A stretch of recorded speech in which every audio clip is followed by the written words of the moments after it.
Bismillahirrahmanirrahim. Dear students, Assalamu alaikum. Welcome to the course of Theory of Automata CS311. It's lecture number 22, and today we will discuss about lexical analysis.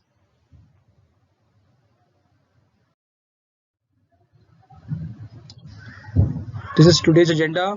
Today we'll discuss about lexical analysis introduction, and after that we will see lexical analysis in detailed view.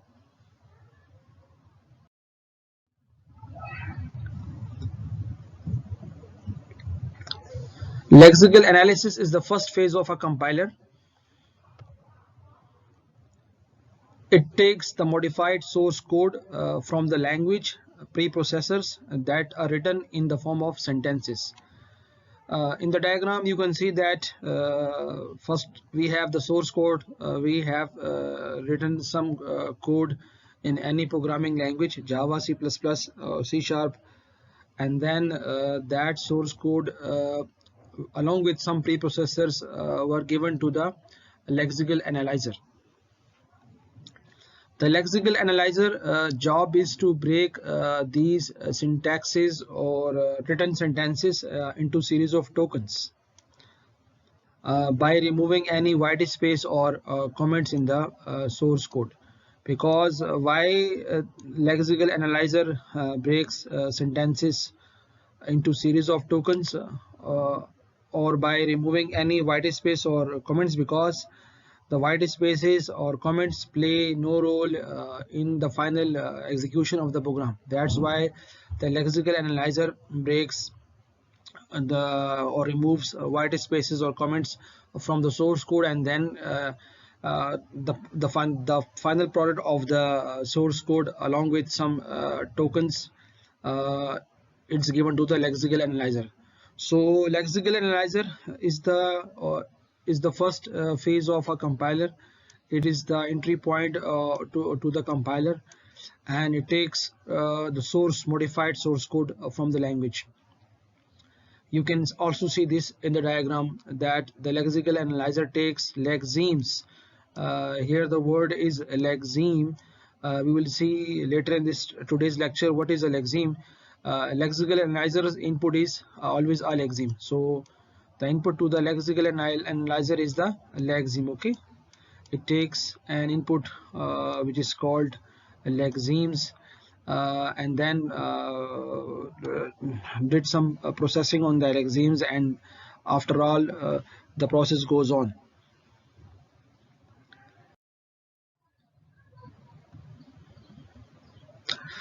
If the lexical analyzer finds a token invalid, it generates an error. So this is the function of the lexical analyzer. If the token is invalid, there are some rules with the help of which the lexical analyzer decides which token is valid or invalid.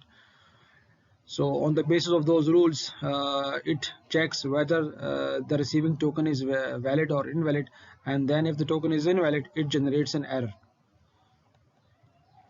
The lexical analyzer works closely with the syntax analyzer.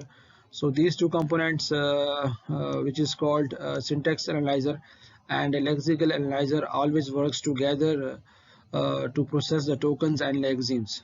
So this is the first phase of the compiler design and compiler construction or design, and this is the second phase of the compiler construction or design. So these two components work together. Okay, these two components work together. This is an entry point. Lexical analyzer is the entry point for further processing of lexemes or tokens. It reads character streams from the source code, checks for legal tokens. Okay, so this is the job of the this job is done by the lexical analyzer. This job is done by this part, lexical analyzer. It reads character streams because the sentences in the source code were broken into lexemes or tokens, and then it checks for legal tokens, which tokens are legals or which tokens are not legal. Here the word legal means some rules. some rules. Okay, on the basis of some rules, it decides whether the tokens, received tokens, are legal or not legal. On the basis of some rules, the lexical analyzers checks whether the receiving tokens are valid or not valid, and then it passes the data to the syntax analyzer when it demands. Okay, here the sentence means when it demands, when it needs, but the first process is lexical analyzer. When it completes its functionality or its job, then it passes its data in the form of streams to the syntax analyzer. Here you can see that these are the lexemes and these are the tokens. The input to the syntax analyzer is the tokens, and the output of the lexical analyzer is also a token. So lexical analyzer takes lexemes as an input and produces tokens as an output. Okay, lexemes is the input to the lexical analyzer and produces tokens. So this is an output of lexical analyzer in the form of tokens, and after that tokens are used as an input to the syntax analyzer. This is an input to the syntax analyzer, and also there is an output from the syntax analyzer. We will see later in this lecture what that output is, but one input, one phase output is another phase input.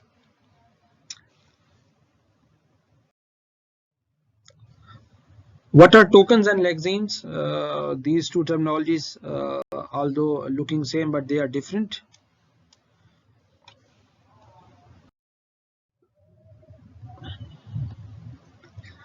Lexemes is said to be a sequence of characters, alphanumeric, in a token.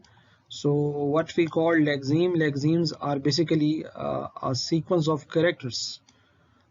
It means that the character stream is still not broken into some definite size tokens. That's why we called it as a lexemes. There are some predefined rules for every lexeme to be identified as a valid token. So as it has been told that the input stream is broken into lexemes, or then lexemes are converted into tokens with the help of some predefined rules, which we called as a production rules. So those rules define that which lexemes and tokens are valid or invalid. What I call this is a production rules. Okay, there are some rules which is called as a production rule, on the basis of which we can decide which token is valid or not valid, which lexeme is valid or not valid. So that's why it's necessary to understand this terminology or term which is called a production rule. These rules are defined by the grammar rules by means of the pattern. We define these rules with the help of some grammar. We have studied context-free grammars and which we call as context-sensitive grammars, CFGs. CFG stands for context-free grammars, and context-sensitive grammars. Okay, we have seen these grammars in our previous lectures. So we define rules on the basis of these grammars, and these grammars, what these grammars job is, these grammars basically define the patterns of strings. Here the pattern, the term pattern means string pattern. Okay, here the pattern means the string patterns, because grammars are used in languages, and language generates different strings. So the pattern here is referred to the strings.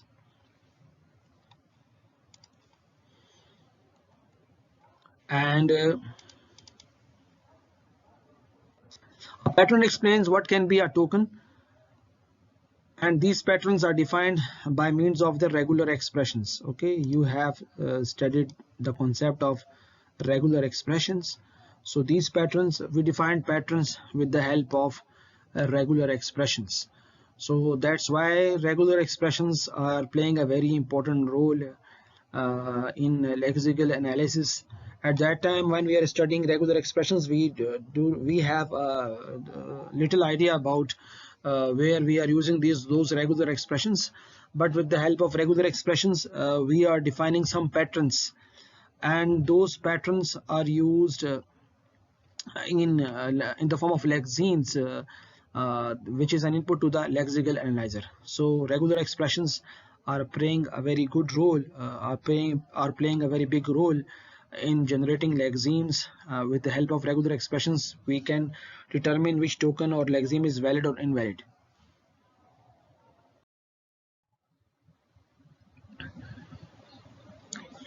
So what are tokens in a programming language? The keywords, we have used different keywords, and constants, identifiers, strings, numbers, operators, and punctuation symbols can be considered as tokens. So tokens are in different forms, in the form of keywords, in the form of constants, in the form of identifiers. We have used identifiers, strings as an object, numbers, operators, plus, minus, division, multiplication, and punctuation marks, punctuation symbols. These are all we called as tokens in programming languages. So this is an input to the syntax analyzer.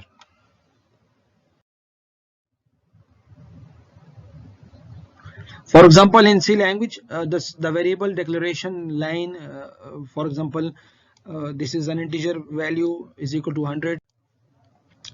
This is a declaration or an initialization of an integer value, and it contains the tokens such that keyword, where is the keyword? Keyword is integer, is a keyword, and the value, which is called the identifier, okay, is equal to is an operator. This is an operator, is equal to is an operator, and 100 is a constant value, and this semicolon is a symbol. So in a sense, these keywords and identifiers, operators, constants, and symbols, these are all considered as tokens. So this is a generic term that is used in a compiler design, tokens. How we specify tokens to lexical analysis phase as an input. Let us understand how the language theory undertakes the following terms. The first term is an alphabet or alphabets.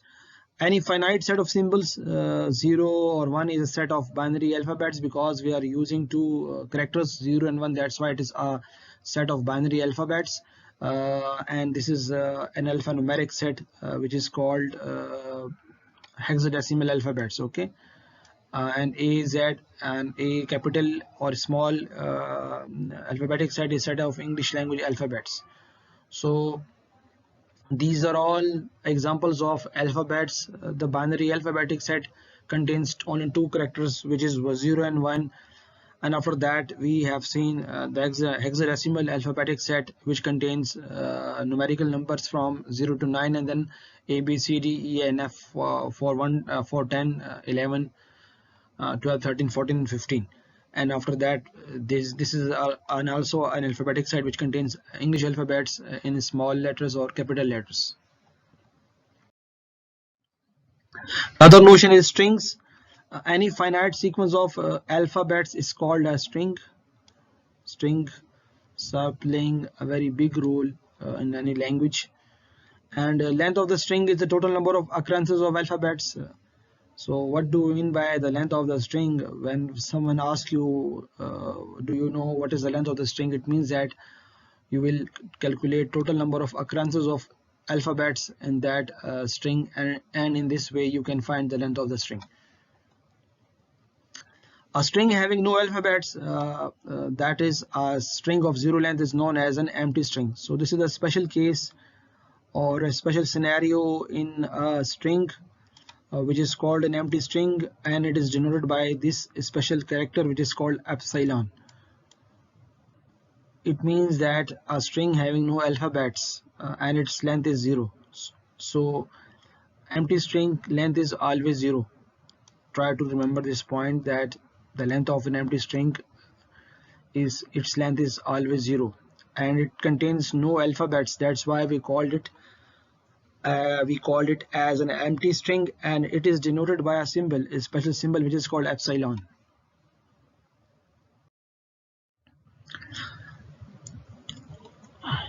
A typical high-level language contains the following symbols. Almost every high-level language contains the following symbols, such as arithmetical symbols. These are normal operators you have used in your programming multiple times: addition, subtraction, modulus operator, multiplication and division, basic arithmetic symbols. And after that you have used these symbols like comma, semicolon, dot, and the arrow. You have used this arrow in C++ and also in PHP. And this is an assignment operator, equal to, and special assignment operators like plus is equal to, division is equal to, multiplication is equal to, and minus equal to. These are all called special symbols. Comparison operators: double equal sign, not equal to, less than equal to, greater than or greater than equal to, and this is the preprocessor sign. This is also a special symbol. Hashtag and location specifier in pointers, and operator, and the logical operators such that and operators, okay, single pipe sign, double pipe sign, and so on. And these are all shift operators. So these are all what we called special symbols, and these symbols are used in every high-level programming language. So let's study what is a language. A language is considered as a finite set of strings over some finite set of alphabets. A language is considered as a finite set of strings. This means that the language also always generates a finite set of strings and not an infinite set over some finite set of alphabets. So if a language contains a finite set of alphabets, it will generate a finite set of strings. Computer languages are considered as finite sets, and mathematically set operations can be performed in them, because computer languages are considered as finite sets. That's why we can perform mathematical operations, mathematical set operations like union, intersection, and so on them. Finite languages can be described by means of the regular expressions. How can we describe a finite language? The answer is with the help of regular expressions. We can define, or we can describe any finite language with the help of regular expressions. So here is a we have studied this concept, regular expressions, and you can see regular expressions are playing a very great role in finite languages and lexical analysis as well. There is a concept which is called longest match rule. So let's discuss what that rule is. What is longest match rule? When the lexical analyzer reads the source code, it scans the code letter by letter. Okay, so this is the first phase, or this is what you can say that how lexical analyzer works. When it receives a source code, it then reads the source code and scans the source code letter by letter. When it encounters a white space, operator symbol, and or special symbols, it decides that a word is completed. Okay, that a word is completed. So how it decides that a word is completed? The answer is when the lexical analyzer sees that that the code contains a white space or operator symbol or a special symbol, it then decides that a word is completed. For example, integer value and then we terminate that statement with the help of the semicolon.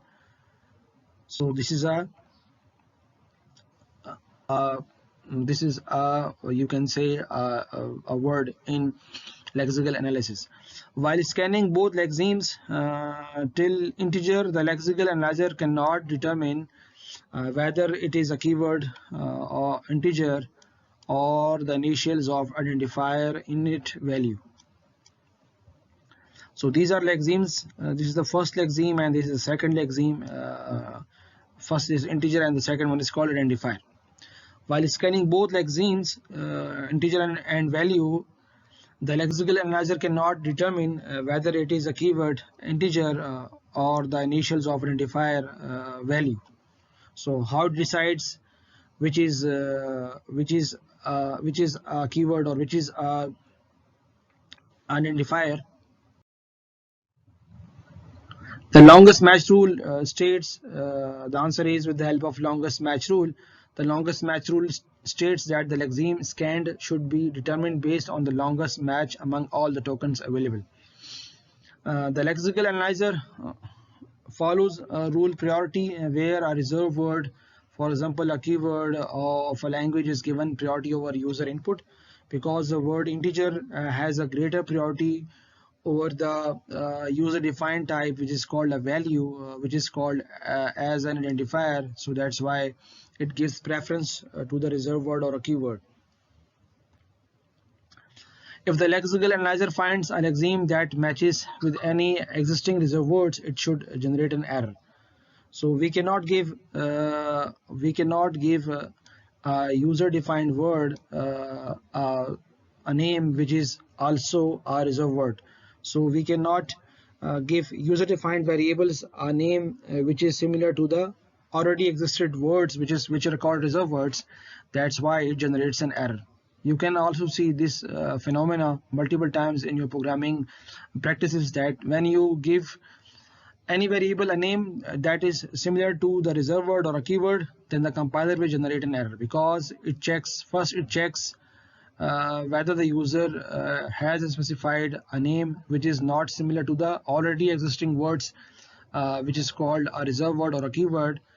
So if that word does not exist, it will okay, but if the user defined variable has the same name as the keyword or the reserved word, it will generate an error.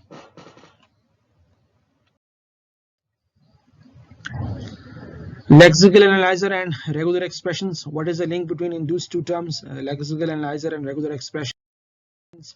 The lexical analyzer needs to scan and identify only a finite set of valid tokens. We can call them strings, tokens, or lexeme. In the terminology of lexical analysis, we call lexeme, but in the terminology of syntax analyzer, we called it as tokens.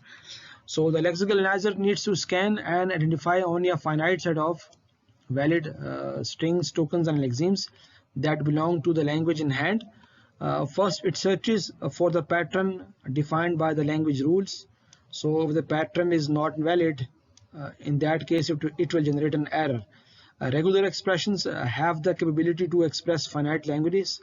So this is the benefit of, or what we call is as an advantage, that with the help of regular expressions we can define multiple finite languages by defining a pattern for finite string of symbols. And the grammar defined by the regular expressions is known as regular grammar. So regular expressions defined a particular grammar which is called regular grammar, and the language defined by the regular grammar is known as a regular language. So we can define regular languages with the help of regular grammars, and regular grammars generates what we call regular languages. So that's why regular expressions are playing a very key role in lexical analysis phase of the compiler design. Regular expressions is an important notion for specifying patterns. This is its advantage, that with the help of regular expressions we can define patterns of different strings, and each pattern matches a set of strings. So regular expressions serve as names for a set of strings. You have used regular expressions when you are programming in your web programming course, because for example there are some fields in our forms, for example our email addresses which has a specific pattern. So if a user wants to enter a value in the email field, so we will validate the user input, which is an email, with the help of some regular expressions, because emails have some specific pattern, and it is very necessary that the user will enter a specific email with some pattern. So that's why we use validation. When we write some validation rules for emails, we will use regular expressions. Programming language tokens can be described by regular languages. We describe tokens with the help of some regular languages, and the specification of regular expressions is an example of recursive definition. Regular languages are easy to understand and have efficient implementation. We have some numericals. We did some numericals on regular expressions. We have generated some strings with the help of some regular expressions. There are a number of algebraic laws that are obeyed by regular expressions, which can be used to manipulate regular expressions into equivalent forms. So we have also used those algebraic laws in our previous lectures, and there are some operations that needs to be considered when doing some work in regular expressions. What are those operations? Are the various operations on languages are which is called union of two languages, L and M, and we can write is at a set builder form, which is called a set builder form. L is a language, M is a language, and this is a union operator, and it will generate a string S such that S is in L or S is in M. So this is a set builder form, and S is a string, because when we are doing a union of two languages, it means that after union of those two languages, we will generate some strings. So what that means, that S is in L or S is in M from both sets. And there is another operation which is called concatenation of two languages.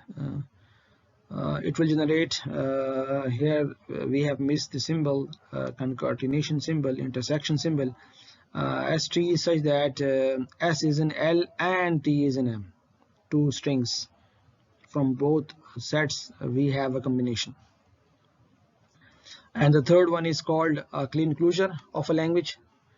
Allysteric, it means zero or more occurrences of a language. So these are operations that we will perform on languages: a union operation, concatenation operation, and the clean closure. What are the notations for expressing regular expressions?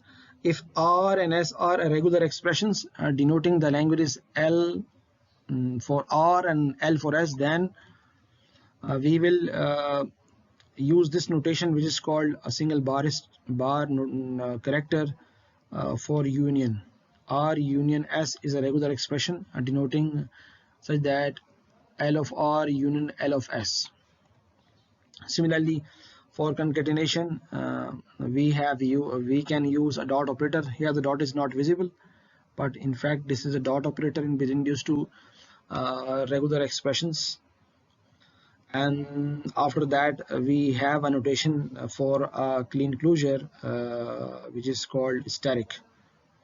Is a regular expression denoting L of R, such that this notation. And R is a regular expression denoting language of R.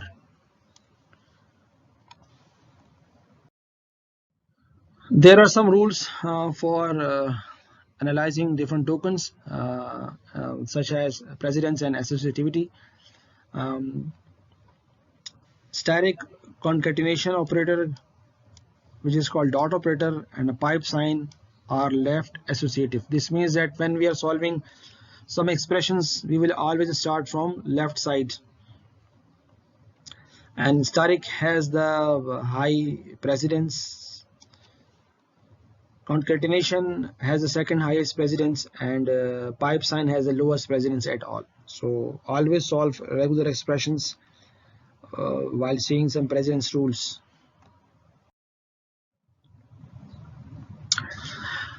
Representing valid tokens of languages in regular expressions. If x is a regular expression, then what does this mean? X static means 0 or more occurrences of x. That is, it can generate null string, one character, or two character string, three character string, and so on. And what does this mean? X having a plus sign means one or more occurrences of x. Here we ignore the zeroth entry, which is for the null string. It means that it will always contains at least one or more occurrences of x. That's why we can write it as in this fashion as well. It will always contains only one character, which is x.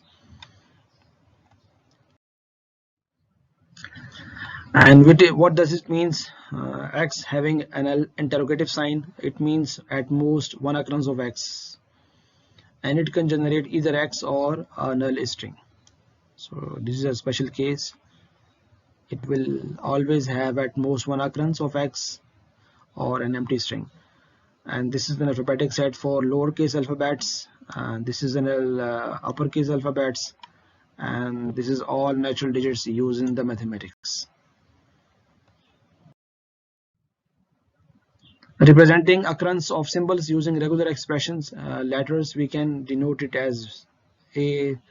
It will contain all letters between A and Z, including A and Z as well, and capital letters, digits in this way, and sign and this way. Okay, so we are representing symbols using regular expressions. We can represent letters in this way, digits in this way, and the sign in this way.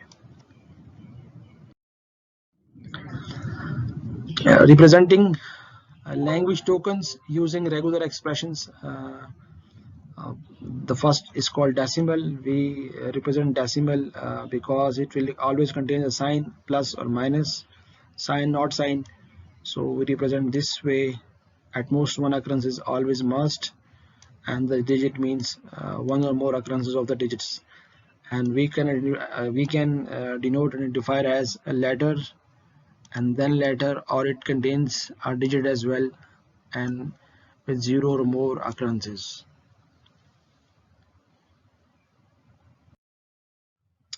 The only problem left with the lexical analyzer is how to verify the validity of the regular expressions used in specifying the patterns of keywords of a language.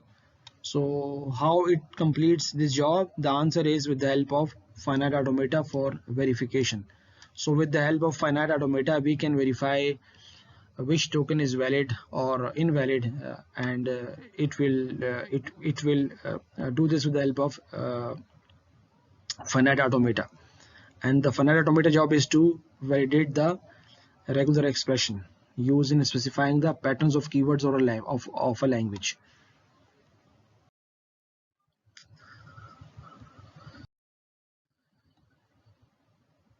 Finite automata is a state machine that takes a string of symbols as an input and changes its states accordingly. So it takes string of symbols and changes states accordingly. Finite automata is a recognizer for regular expressions. We can validate regular expressions with the help of finite automata. That's why finite automata is a recognizer for regular expressions. And when the regular expression string is fed into the finite automata, it changes its state from each lateral from one state to another state. If the input string is successfully processed and the automata reaches its final state, it is accepted. This means that the regular expression is validated, and the string just fed was said to be a valid token of the language in hand.